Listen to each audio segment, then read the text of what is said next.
Brian sharp नाम का एक व्यक्ति एक पुस्तक लिखता है जिसका नाम था द वे ऑफ आहरिमान।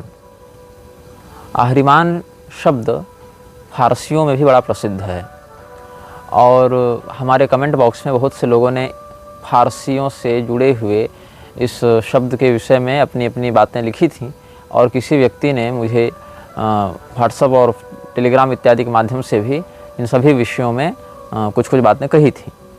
तो हम आज आपको कुछ ऐसी बातें बताने जा रहे हैं जो कि अप्रसिद्ध हैं, किंतु उनका एक महत्वपूर्ण अस्तित्व म्लेच्छराज से जुड़े हुए संगठनों या सभ्यताओं में प्राप्त होता है।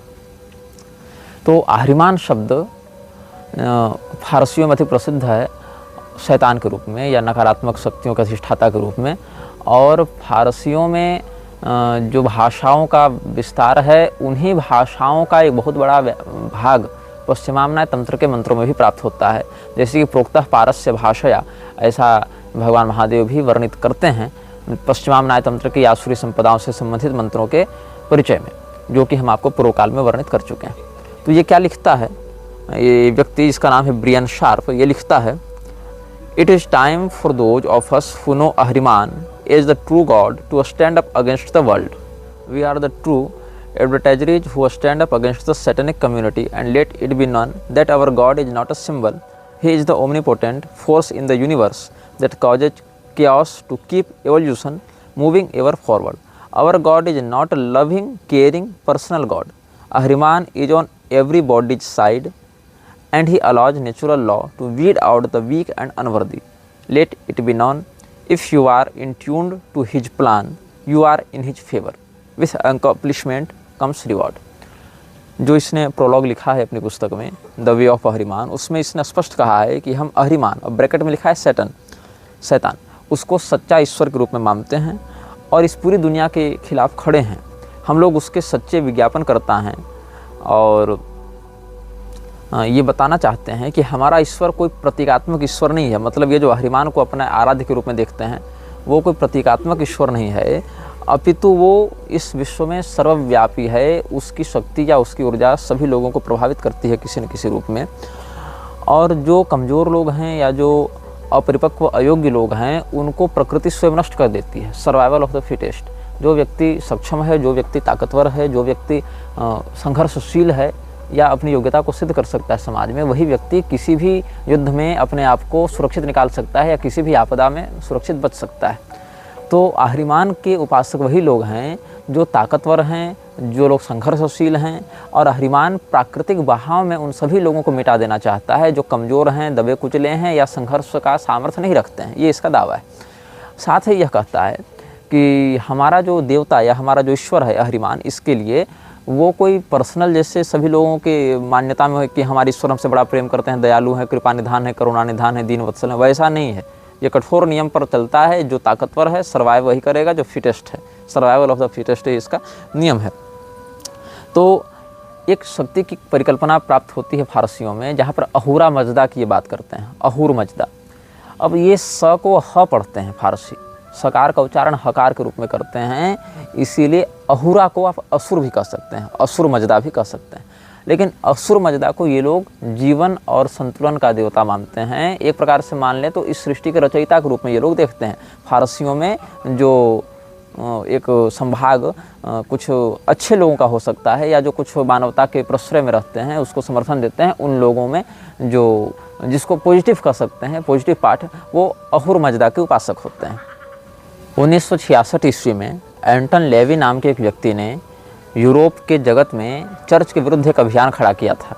उसका कहना था कि चर्च वस्तुतः जिसकी पूजा करती है वो ईश्वर नहीं है, वो इस विश्व को नष्ट करने वाली ताकत है और असली ईश्वर तो शैतान है। ऐसा कह के उसने शैतानी पूजाओं को खुलेआम प्रचारित करना प्रारंभ किया और उसके अभियानों को व्यापक रूप से प्रतिबंधित करने के लिए और उसके द्वारा दिए गए भाषणों को दबाने के लिए FBI ने बहुत परिश्रम किया। और 1990 ईस्वी आते आते एंटन लेवी के बहुत से दस्तावेज और बहुत से भाषणों पर अस्थायी रूप से प्रतिबंध लगा दिया गया था। क्योंकि चर्च में विद्रोह हो रहा था, क्योंकि एंटन लेवी ने चर्च से जुड़े हुए ऐसे बहुत से गुप्त रहस्य सार्वजनिक कर दिए थे, जिससे वो सिद्ध कर रहा था कि ये लोग जीसस और गॉड के नाम पर जो कर रहे हैं वो दरअसल सैटनिज्म है, वही इविल है, और हम जो कर रहे हैं वो वास्तविक ईश्वर का प्रतिनिधित्व करता है। तो एंटन लेवी से बहुत अधिक प्रभाव था ये व्यक्ति, जिसके बारे में हम आपको बता रहे हैं, जिसने पहले लिखा है हेल अहरिमान, मतलब अहरिमान की जय हो, इस प्रकार से उद्घोष कर रहा है। और इस व्यक्ति का नाम है Brian Sharp, reverend Brian Sharp. म्लेच्छराज के उपासक एक साझी चेतना का प्रयोग करते हैं, मतलब एक कॉमन सर्वर का प्रयोग करते हैं। जैसे आप किसी कॉर्पोरेट में काम कर रहे हो तो आपको एक सर्वर आईडी दी जाती है, उस सर्वर पर सारे डाटा फाइल्स इंक्लूड रहते हैं, आपको एक आईडी दी जाती है, फिर आप कलेक्टिवली उस आईडी में का प्रयोग करके वहाँ घुसते हैं और वहाँ पर जो भी जानकारी दी जाती है उसका प्रयोग करके अपने काम को आगे बढ़ाते हैं। तो कलेक्टिव सर्वर दिया जाता है कॉर्पोरेट में काम करने वाले लोगों के लिए। किसी प्रोजेक्ट पर काम कर रहे हैं 10 लोग, तो 10 के पास एक कॉमन सर्वर तो होगा ही उस प्रोजेक्ट से चीज़ें जो जुड़ी हैं उनको बातों को साझा करने के लिए, डाटा निकालने के लिए। तो वैसे ही यहाँ पर अहरिमान या आर्द्रमलेच्छ के जो अनुयायी होते हैं, जो म्लेच्छराज के समर्थक हैं, जिसने उसकी ज्योति की धारणा स्थापित की है, वो जिस कलेक्टिव कॉन्शियसनेस का प्रयोग करते हैं, जिस साझा चेतना का प्रयोग करते हैं, उसका नाम है ईथर। ईथर को आप ऐसे भी स्पेल कर सकते हैं AETHER। तो ईथर से वो क्या करते हैं, अपने आप ईथर का प्रयोग थॉर की भी किसी मूवी में देखे होंगे, हालांकि वो उसका सही चित्रण नहीं है और ईथर नाम का एक वास्तविक तत्व भी एग्जिस्ट करता है दुनिया में, लेकिन ये अपने अंतश्चेतना के तरंगों को आपस में कनेक्ट करने के लिए जिस तकनीक का प्रयोग करते हैं वो ईथर ही कहलाता है। ऐसे ईथरनेट नाम की भी एक तकनीक आती है, वो एक अलग है। तो फारसियों ने इस म्लेच्छराज को अहरिमान के नाम से पुकारा, जैसा कि हम बता रहे थे। और ब्रियन शार्प जैसे लोग जो अहरिमान का खुलेआम प्रचार करते हैं और उसके समर्थन में लोगों को जोड़ने के लिए प्रयासरत भी हैं कई दशकों से, उन लोगों ने अहरिमान को एक नाम दिया है, गॉड ऑफ फ्री विल। मतलब ये उन्मुक्त इच्छाओं का देवता है। और फ्री विल के नाम से बहुत कुछ अभी समाज में चल भी रहा है कि हम क्या पहनेंगे हम खुद तय करेंगे, हम क्या खाएंगे हम खुद तय करेंगे, हम क्या कैसे कहाँ उठेंगे बैठेंगे हम खुद तय करेंगे। तो कुल मिला के ये जो फ्री विल का नाटक है वो व्यभिचार को प्रोत्साहित करने के लिए, बलात्कार को प्रोत्साहित करने के लिए, नशेबाजी को प्रोत्साहित करने के लिए, अश्लीलता को प्रोत्साहित करने के लिए और विविध प्रकार के अवैध तत्वों के व्यापार को प्रोत्साहित करने के लिए प्रयोग हो रहा है। So basically the society is doomed due to the free will of evil people. तो अहरिमान के जो अनुयायी हैं वो लोग इसको स्वतंत्र इच्छाओं का, उन्मुक्त इच्छाओं का देवता मानते हैं, क्योंकि ये किसी चीज़ पर प्रतिबंध नहीं लगाता। मतलब आप जो मन सो खाएं, जो मन सो पिएं, जहाँ मन वहाँ रमण करें, इसी से तो कलयुग बढ़ेगा। उच्छृंखलता ही कलयुग को प्रश्रय देती है। द्यूतम पानम स्त्रिय सूना यत्रा धर्मश्च चतुर्विध। यहाँ तो कोई सज्जन या शिष्ट व्यक्ति जाएगा नहीं, कहीं वेश्यालय में, कहीं मदिरालय में कोई शिष्ट अनुशासित व्यक्ति तो जाएगा नहीं, विवेकी व्यक्ति तो जाएगा नहीं, प्रमादी व्यक्ति ही जाएगा, उच्छृंखल व्यक्ति ही जाएगा। तो उच्छृंखलता को ही ये लोग अपने उपलब्धि के रूप में देखते हैं। इसीलिए अहरिमान चूंकि इन सभी विलासी तत्वों पर कोई प्रतिबंध नहीं लगाता, इसीलिए इसको गॉड ऑफ फ्री विल का इन्होंने नाम दिया। इसी फ्री विल की वकालत करते हुए जो अभी समाज बढ़ रहा है आगे लिबरल बनने की ओर, जिसको लिबर्टी कहते हैं, या ये लोग जो लिबरल्स अपने नाम के आगे लगाते हैं, वोक एक शब्द का प्रयोग करते हैं। वोक मतलब क्या, वेक का पास्ट टेंस में वोक हो जाएगा, तो वोक मतलब हम जग चुके हैं, हम प्रबुद्ध हो चुके हैं, इस प्रकार का वो शब्द दिखाते हैं। वोक कल्चर एक बढ़ रहा है। तो वोक कल्चर जो लिबरलिज्म है वो किस पर आधारित है, फ्री विल पर आधारित है। और अहरिमान को ये लोग गॉड ऑफ फ्री विल कहते हैं। और इसी के एजेंडे को आगे बढ़ाने के लिए विविध प्रकार के उपासना पद्धतियों में फेरबदल करते हैं और अपने गुप्त संस्थाओं से लोगों को जोड़ते हैं। यद्यपि मज़े की बात क्या है कि जैसे अफगानिस्तान में भी चोरी डकैती थी, जब पुलिस प्रशासन थी तब भी तो चोरी डकैती थी। अब तालिबान आ गया है तो चोरी डकैती रुक गई, लेकिन बड़े स्तर पर शुरू हो गई। तो वस्तुतः एक छोटे आतंकवादी को नियंत्रित करने के लिए बड़ा आतंकवादी आता है। जैसे वेन जब अंग के बाद राजा बना था तो उसके राज्य में जो छोटे मोटे चोर डकैत थे वो भाग गए, क्योंकि बड़ा डकैत आ गया है क्षेत्र में। तो बड़ा गिरोह जब आता है तो छोटे गिरोह वाले शांत हो जाते हैं। तो छोटे मोटे प्रेत भूत पिशाचों को कंट्रोल करने के लिए जिनकी परिकल्पना की गई वो एंजल्स हो जाते हैं। एंजल और डीमन दोनों एक ही ग्रुप के हैं वस्तुतः। ये सब म्लेच्छराज के ही अलग अलग कामों को साध रहे हैं। लेकिन होता क्या है, इनमें से एक छोटा ग्रुप है और एक बड़ा ग्रुप है, और बड़े ग्रुप से छोटे ग्रुप की टकराहट होती रहती है। मतलब कह लें तो एक ब्राइट और एक डार्कर ग्रुप है, लेकिन दोनों एक ही तत्व के लिए काम कर रहे हैं, ब्राइटर ग्रुप भी और डार्कर ग्रुप भी। जैसे कुंभकर्ण जब युद्ध के लिए निकलता था तो अपने सैनिकों को भी खा जाता था। आप वाल्मीकि रामायण का अध्ययन करेंगे या और भी प्रामाणिक साहित्य का जो शास्त्र कोटि में आते हैं उनका अध्ययन करेंगे तो क्या देखेंगे कि जब भगवान श्री रामचंद्र जी की सेना के साथ कुंभकर्ण युद्ध कर रहा है तो इतना मतवाला होकर युद्ध कर रहा है कि वानर सेना का भी भक्षण कर रहा है और राक्षसों की सेना का भी भक्षण कर रहा है। तो उसको पता ही नहीं रहता कि हम रावण की सेना को मार रहे हैं कि राम जी की सेना को मार रहे हैं। लेकिन है कुंभकर्ण कौन? वो तो लंका का ही व्यक्ति है, वो तो रावण के लिए युद्ध कर रहा है, लेकिन नुकसान राक्षसों को ही पहुंचा रहा है। ऐसे ही brighter side of angels and darker side of demons में भी यही अंतर है। दोनों काम मृक्षराज के लिए ही कर रहे हैं, दोनों कलयुग को ही बढ़ाने में लगे हैं, दोनों आसुरी तत्वों के ही पोषण में लगे हुए हैं, लेकिन एक दूसरे के विरुद्ध ये प्रतीत होते हैं अपेक्षाकृत दृष्टिकोण से।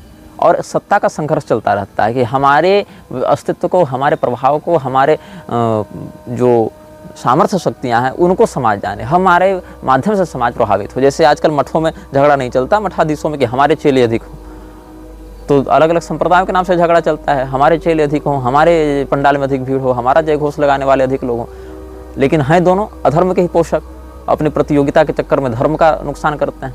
तो ऐसे ही ये लोग भी, जो चर्च में काम हो रहा है, तो कई बार आप देखेंगे कि एक्सोर्सिज्म करने के लिए कोई पादरी आया है, वो किसी शैतान को भगा रहा है, और वो शैतान को भगाने के लिए जीसस का नाम ले रहा है, गॉड की दुहाई दे रहा है, सुलेमान की दुहाई दे रहा है, जबकि ये लोग भी उसी पक्ष के हैं। लेकिन क्या है कि छोटे स्तर के पिशाच को भगाने के लिए बड़े स्तर के पिशाच का आश्रय ये लोग ले रहे हैं, बस इतनी ही सी बात है।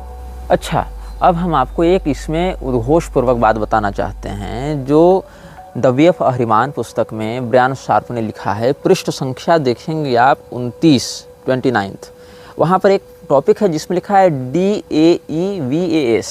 इसको आप अगर थोड़ा सा सरलीकृत पढ़ना चाहें तो देवाज ऐसे पढ़ा जाएगा, दैव, दैव शब्द से प्रयोग किया जाएगा। लेकिन दैव में the original beings of hello, इनका नाम लिखता है ये व्यक्ति, मतलब जो नरक के वास्तविक लोग हैं। और इसमें 6 लोगों के नाम हैं। 6 का नाम तो नहीं बताएंगे, लेकिन आपको मैं 5वां नाम बताऊंगा जिसमें लिखा है वैदिक इंद्र, जो रैथ है। रैथ कहते हैं तबाही या प्रकोप, इस प्रकार के शब्द के लिए रैथ का प्रयोग किया जाता है। रैथ ऑफ टाइटन्स भी एक आई थी ना मूवी हॉलीवुड में बहुत पहले, तो वैदिक इंद्र जो है वो प्रकोप के देवता हैं, ऐसा ये कह रहा है। लेकिन ये ओरिजिनल बींग्स ऑफ हेल में आते हैं इन लोगों के लिए, देवा। तो कैसे लोगों को मिसगाइड करते हैं ये लोग कि अरे तुम्हारे जो देवी देवता हैं वो भी तो नरक के ही हैं, वो तो हमारे शैतान के नीचे काम करते हैं, क्योंकि शैतान is king of hell and these are original beings of hell. तो वैदिक इंद्र की यहाँ पर चित्रण वृत्ति रखी गई है रैथ के या प्रकोप के प्रभारी के रूप में, द इंचार्ज ऑफ रैथ। लेकिन वैदिक मान्यता में देवराज इंद्र ऐसे तो हैं नहीं, और देवराज इंद्र जो हैं वो देवताओं के राजा हैं, वो दैवीय संपदा के एक प्रधान स्तंभ में आते हैं, पूर्व दिशा के दिक्पाल भी हैं, अमरावती के राजा भी हैं, देवराज इंद्र हैं। और देवराज के पद पर कौन बैठता है? जो 100 अश्वमेध यज्ञों को निर्विघ्नता पूर्वक संपादित कर ले। और अश्वमेध यज्ञ करने के लिए कितना संयम चाहिए, कितना ज्ञान चाहिए, कितनी सत्वनिष्ठा चाहिए, ये भी शास्त्रीय परंपरा के लोग जानते ही हैं। तो देवराज इंद्र के विषय में दुष्प्रचार करते हैं अहरिमान वृक्षराज के अनुयायी, आर्दमलेक्ष के जो समर्थक हैं, कि देवराज इंद्र वस्तुतः देवता नहीं है, वो दरअसल शैतान है, ऐसा ये लोग चित्रण करते हैं। और वो ओरिजिनल बींग्स ऑफ हेल में आता है, और बाकायदा उद्घोषणा कर रहे हैं Vedic Indra is the in charge of wrath, ऐसा कहते हैं ये लोग। और इसमें कहीं कहीं इन्होंने नाम तो लिखा है, जैसे वैदिक इंद्र और रैथ के नीचे अनाशित, अरास्क, इश्म, किन, सिज, तारोमैती, इन समूह का नाम लिखा है कि ये 6 जो शैतान हैं ये उनके नीचे काम करते हैं, इस प्रकार से कहते हैं। और वरुण को भी इन्होंने रखा है, जो वरुण को इन्होंने रखा है अननेचुरल लस्ट, मतलब अप्राकृतिक वासना का देवता वरुण है, इस प्रकार से लोग दुष्प्रचार कर रहे हैं। कहते हैं कि these are the original beings of hell and should be respected as such, that is why we इवोकेट them. They hold command to assure that tasks are handled properly. Remember, they are demons and you will need to be as specific about your desires and also be ready to accept the consequences for calling them forth for your bidding. Treat them as honored colleagues and friends. Never fear them. They work for Father Ahriman. He has granted us these demons to help accomplish the great plan that we are part of. तो ये क्या कहते हैं कि हमारा जो परम पिता अहरिमान है, मृक्षराज है, ऐसे मृक्षराज शब्द का इन्होंने प्रयोग नहीं किया है, वो तो हम लोग कोड में कहते हैं। तो अहरिमान जो है वो पिता है किसका? इस पूरे विश्व का, ऐसा ये कहते हैं। मतलब वो ओमनीपोटेंट है, वो विश्व का सर्वव्यापी तत्व है और सभी व्यक्ति में के अंदर बैठा हुआ है। और जो कमज़ोर हैं, जो असफल हैं, जो संघर्षहीन लोग हैं, उनको इस प्राकृतिक व्यवस्था से हटाने का वो काम करता है, मिटाने का काम करता है। केवल सफल और समर्थ लोगों का ही वह राजा है। और इसी बात को आप देखेंगे तो हूर पार्क रात के मंत्री एवास था, वो अय्यास ही, लेकिन हमने भ्रम में अय्यास कह दिया। जो हूर पार्क रात का मंत्री एवास था, जिसने अल्स्टर क्रॉली को बुक ऑफ लॉ पढ़ाई थी, उसमें भी एक सेक्टर ऐसा आता है जहाँ कहा जाता है कि मैं दयालु नहीं हूँ और मैं लोगों पर तरस खाने के लिए नहीं आया हूँ और मैं कोई केयरिंग नहीं हूँ, मैं केवल समर्थ और प्रतिष्ठित, धनी और पराक्रमी लोगों के लिए ही तैयार हूँ और उन्हीं का समर्थन करता हूँ। तो इसी बात को यहाँ भी जो ब्रायन शार्प है वो लिख रहा है और यह दावा करता है कि जो वैदिक इंद्र हैं और जो वरुण हैं ये सब बड़े बड़े देवता भी अहिरिमान के लिए काम करते हैं। और ये सब वस्तुतः देवता नहीं, ये सब डीमंस हैं, ये सब शैतान हैं, ये सब राक्षस हैं, असुर हैं, और ये सब हमारे लिए हमारे पिता अहिरिमान के द्वारा भेजे गए हैं, इसलिए इनका आवाहन करके हम अपनी इच्छानुसार कार्यों को कराएंगे। इस प्रकार से लोगों के मध्य भ्रम का प्रसार करता है। तो तमोगुण का प्रसार जब किया जाता है तो क्या कहा जाता है? सर्वार्थान विपरीतांश बुद्धि सापार्थ तामसी।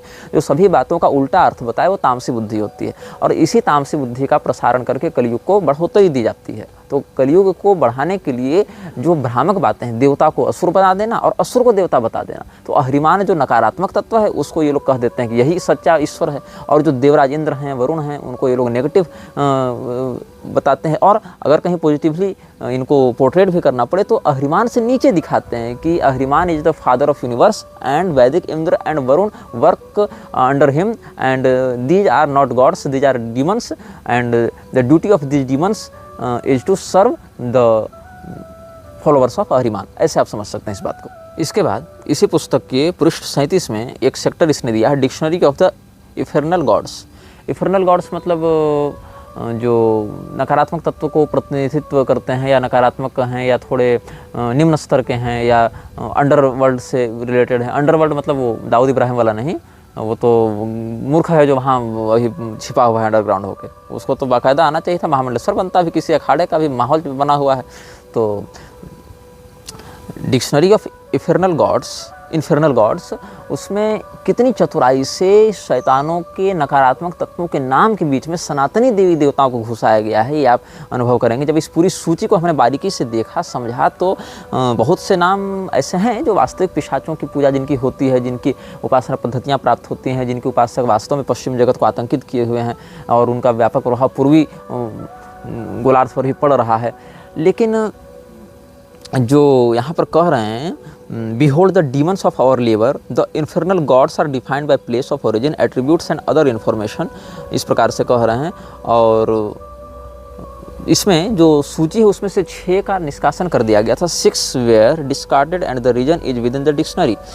और इसने चर्च ऑफ सैटन की स्थापना की थी, जो एंटन लेवी था उसने चर्च ऑफ सैटन की स्थापना की थी, और सैटनिक बाइबल में लिस्ट किया था इन देवताओं को या शैतानों को, या जो भी इनको आप नाम दें, लेकिन ये डीमंस कहते हैं। और सैटनिक बाइबल में, शैतान की बाइबल आप मान सकते हैं इसको, उसमें जो इन्फर्नल गॉड्स की सूची दी हुई है उसमें आर्दमलेक्ष का भी नाम है।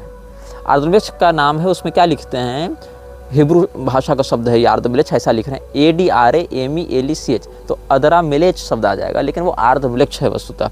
तो this god's attributes are leadership, glamour and misdirection. जैसा कि हमने कहा भ्रामक बातें को करता है तो मिस डायरेक्ट करता है। यहाँ पर देवराज इंद्र को बता दिया, वरुण देव को बता दिया, सब तो ओरिजिन्स ऑफ हेल हैं, तो मिसगाइड कर रहा है।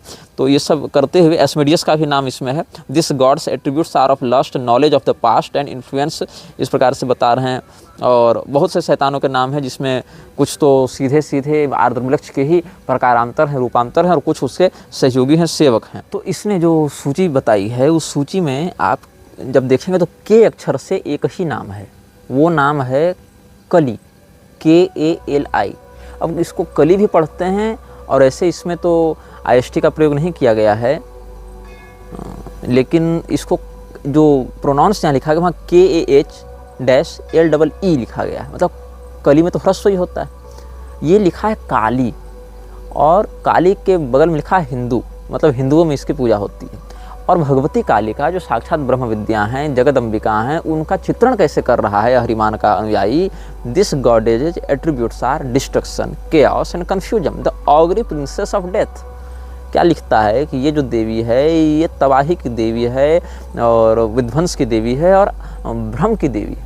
तो भगवती कालिका चलो विध्वंस कर रही है, लोक संहारणी, उतना तो समझ में आ सकता है कि ये वृक्षराज के अनुयायी भगवती कालिका को क्या समझ पाएंगे उतने। लेकिन जो इसने लिखा कन्फ्यूजन, ये कन्फ्यूजन मिसगाइड करने के लिए लिखा है। भगवती कालिका ब्रह्म विद्या है, वो व्यक्ति को मोक्ष प्रदान करती हैं, तत्वबोध कराती हैं, न कि वो कन्फ्यूजन देती हैं। हाँ, ये हो सकता है कि ज्ञानिनाम विचेतान श्री देवी भगवती सा बलादा कृष्ण मोहाय महामाया प्रच्छति, या जो व्यक्ति बहुत श्रेष्ठ स्थिति में भी उसको भी माया के अधीन करके दैवी हेषा गुणमयी मम माया दुरत्यया मामे वही प्रपद्यमते माया में ताम तरंते, इस भाव से माया व्यक्ति को बांधती है। लेकिन ये भगवती कालिका का वास्तविक चित्रण नहीं हो सकता है, क्योंकि अगर आप कहेंगे तो फिर वहाँ दोनों को द्वे विद्ये वेदितव्ये दोनों को आप बताएंगे। लेकिन यहाँ पर ऐसा नहीं कहा गया, केवल कह दिया गया ये जो है वो एक भीषण राजकुमारी है, मौत की राजकुमारी है, प्रिंसेस ऑफ डेथ। लेकिन प्रिंसेस कैसी?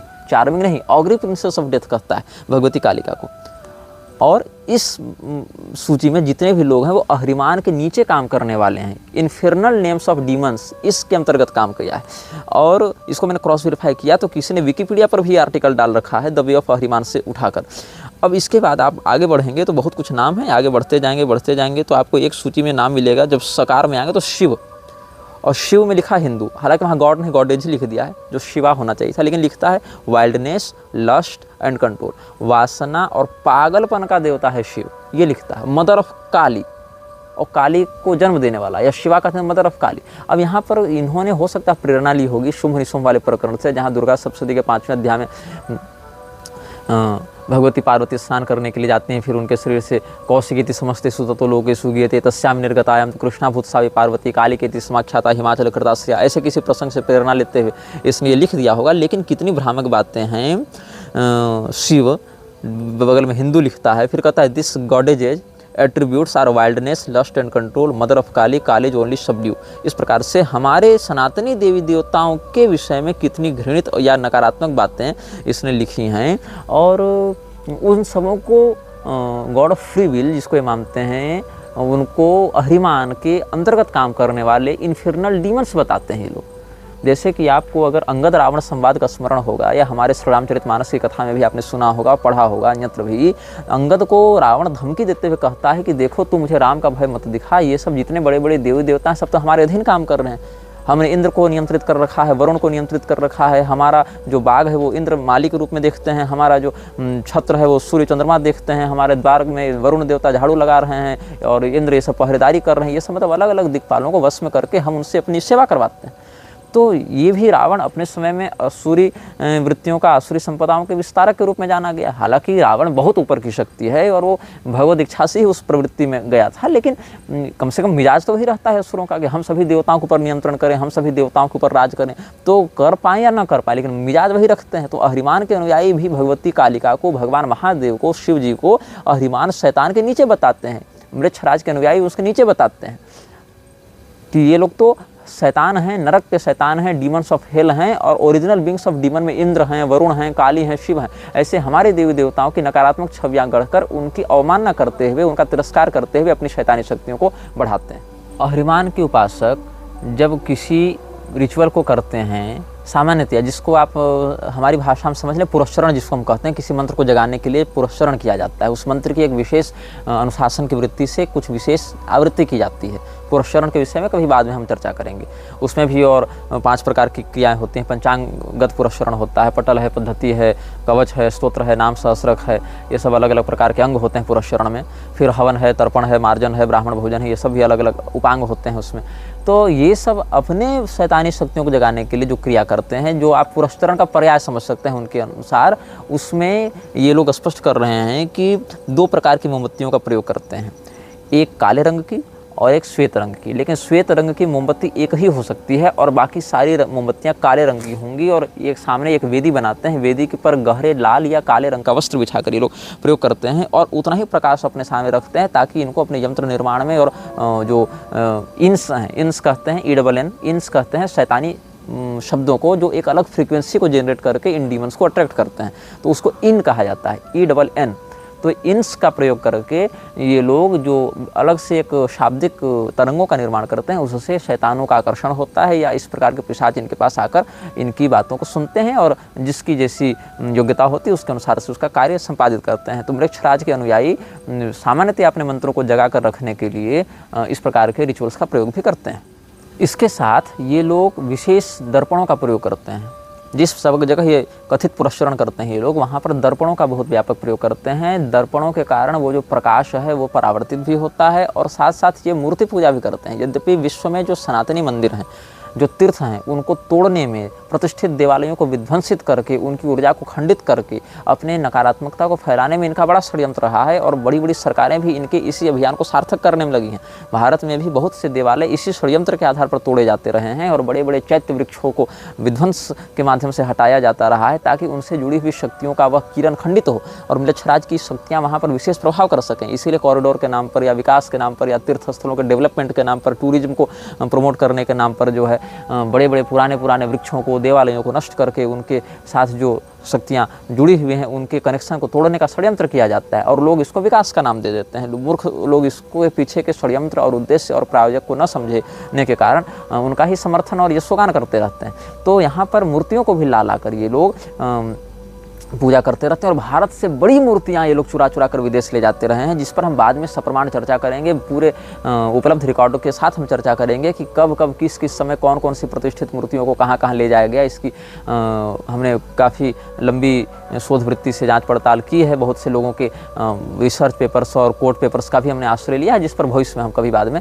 इसी श्रृंखला के अंतर्गत चर्चा करेंगे कि कैसे हिंदू देवी देवताओं की मूर्तियों को चुरा चुरा कर ये विदेश ले जाते हैं और उनका प्रयोग करते हैं रिचुअल्स में। जैसा कि स्पष्ट कहते हैं, जो इन्फिर्नल डिक्शनरी जो हमने आपको अभी बताई, सबका नाम तो नहीं बताया हमने समयाभाव के कारण, लेकिन उसमें हिंदू देवी देवताओं का भी नाम, इंद्र, वरुण, काली, शिव इत्यादि का नाम है।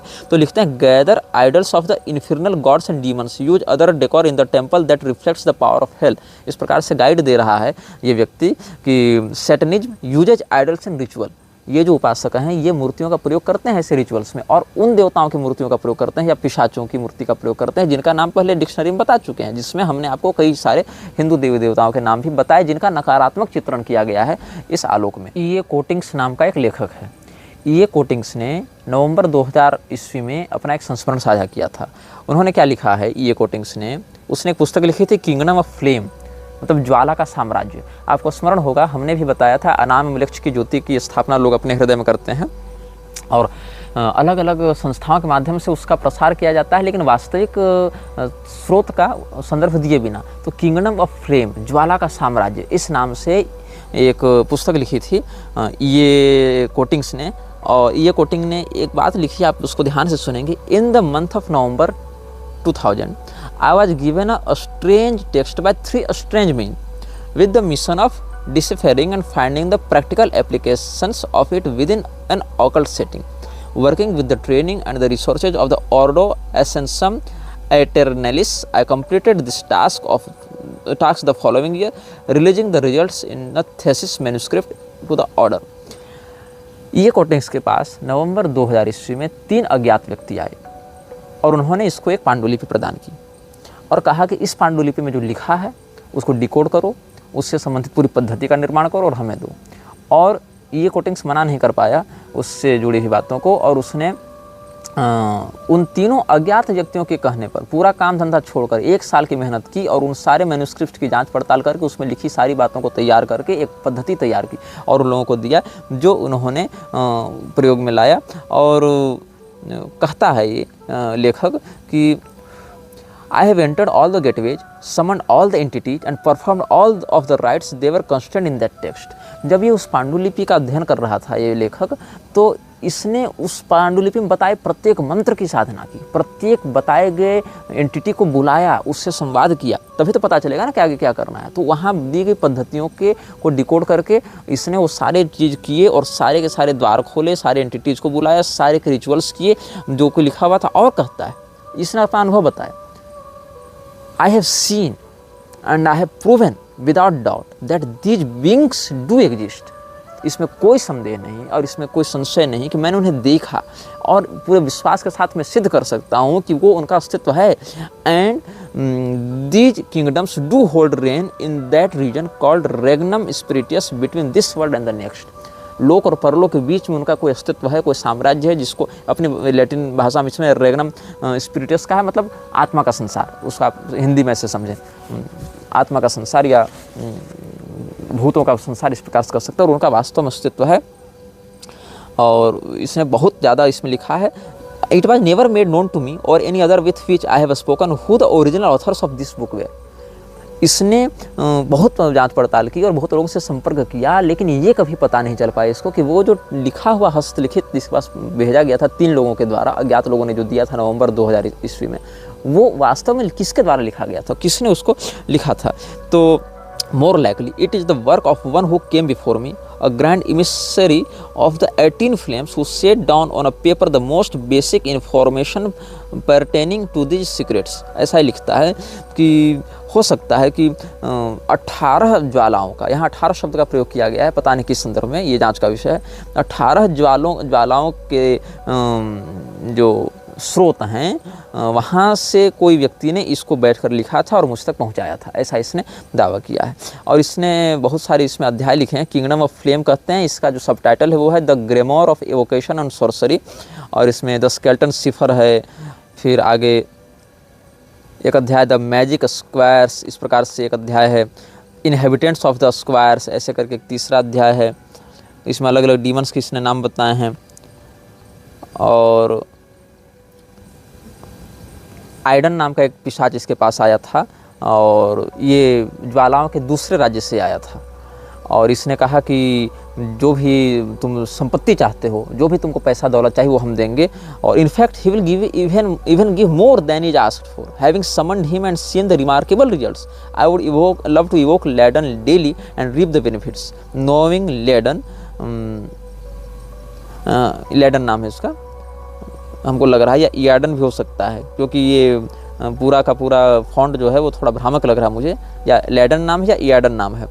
तो however doing such would be the last thing I would advice. It is also said that in his description that he will take back more than is had. मतलब जब इसको बुलाया तो इसने जो भी दौलत देनी थी वो दी, और कहा कि और भी तुमको ज़रूरत पड़ेगी तो दूंगा। तो लेखक ने कहा कि मुझे बहुत अच्छा लगेगा, मैं इसको रोज़ बुलाऊँ और रोज़ इससे फ़ायदा लूँ। लेकिन बाद में धीरे धीरे मुझे समझ में आया कि ये जितना देता है उससे कहीं ज़्यादा ये वापस ले लेता है, इसका कहीं अधिक साइड इफ़ेक्ट पड़ता है। तो by this standard a demon who is said to cause certain devastation can be trusted far more than one that will bring joy and success.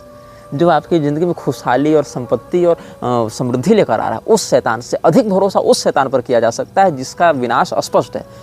मतलब 2 प्रकार के शैतान आपके पास आएंगे, एक कहेगा देखो मैं तुम्हें मार दूंगा, और एक कहेगा नहीं नहीं मैं तुम्हें खूब धन दौलत दूंगा। तो भरोसा उस पर करो जो मारने की धमकी दे रहा है, क्योंकि कम से कम सच तो बोल रहा है वो। इसीलिए जो शैतान तुमको धन दौलत संपत्ति इत्यादि दे रहा है, जो पिशाच तुम्हें प्रोस्पेरिटी दे रहा है, उसकी बातों का भरोसा मत करो। उसकी बातों का भरोसा करो जो खुलेआम तुमको धमकी देकर नुकसान पहुंचाने की बात कर रहा है, क्योंकि कम से कम इस मामले में वो सच बोल रहा है। तो their intents and their designs are sinister without doubt. हम ये दावे के साथ कह सकते हैं कि ये जो ज्वालाओं का साम्राज्य ये चला रहे हैं और जो ये सब गतिविधियां चला रहे हैं, उनके जो नियत है, उनकी जो वृत्ति है वो बिल्कुल शैतानी है और बहुत ज़्यादा मैलिशियस है, बहुत ज़्यादा ये क्रूरता या षड्यंत्र और कपट से भरे हुए हैं। इसीलिए हम ये जानते हैं कि इन सभी लोगों से, इन सभी तत्वों से दूर रहना चाहिए। इस प्रकार से कह रहे हैं, while the demons crowd round the sufferer hoping to catch a piece of his soul as it is torn to shreds, the grand demon will wait millennia to watch the whole of existence burn from the effect of one terrifying act. इसमें क्या कह रहे हैं ये लोग कि ये जो लेखक वो कह रहा है कि पूरे के पूरे पिशाच अपने उस आराधक के चारों ओर घूमते रहते हैं और उसकी चेतना की ऊर्जा को टुकड़े टुकड़े बांट कर अपने अंदर समाहित करने के लिए लालायित रहते हैं, लेकिन उसका जो सुपीरियर रहता है वो आपको मारने के लिए 1000 साल भी इंतजार करेगा और आपके एक कृत्य का परिणाम 1000 साल के बाद भी विनाश के रूप में दिखेगा, इस बात को प्रतीक्षा करेगा और पूरे के पूरे बात को वहाँ पर वो सेटअप करके रखता है कि आज जो घटना घटी थी उसका दुष्परिणाम 1000 साल के बाद ही भले मिले लेकिन हमारे पक्ष में मिले। तो बहुत धैर्य के साथ ये लोग काम करते हैं। तो इस विषय में हम आपको विभिन्न अनुभागों में बताते रहेंगे और कैसे कैसे इसने अपने जीवन में शैतानों से जुड़े अनुभव प्राप्त किए और कैसे कैसे मृक्षराज के षड्यंत्र को इसने समझा और उसको प्रैक्टिकल करके उसने देखा जाना और उसके बाद उसका क्या निष्कर्ष निकला। इस विषय में हम आगे के अनुभागों में आपको बताएंगे और साथ ही यह भी बताएंगे कि और भी अन्य किन किन पिशाचों की किन किन बातों से या पद्धतियों से ये लोग आवाहन वृत्ति करके उससे अपने अपने कार्यों को पूरा कराते हैं और मृक्षराज के अभियान को आगे बढ़ाते हैं। यह वीडियो जल्द ही हटा दिया जा सकता है। कृपया थर्ड पार्टी ऐप्स का उपयोग करके डाउनलोड करें। आप इस वीडियो को अपने चैनल पर फिर से अपलोड भी कर सकते हैं।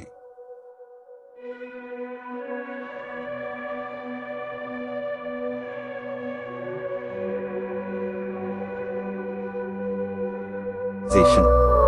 This video may get deleted soon. Please download using third-party apps. You may also re-upload this video on your channels.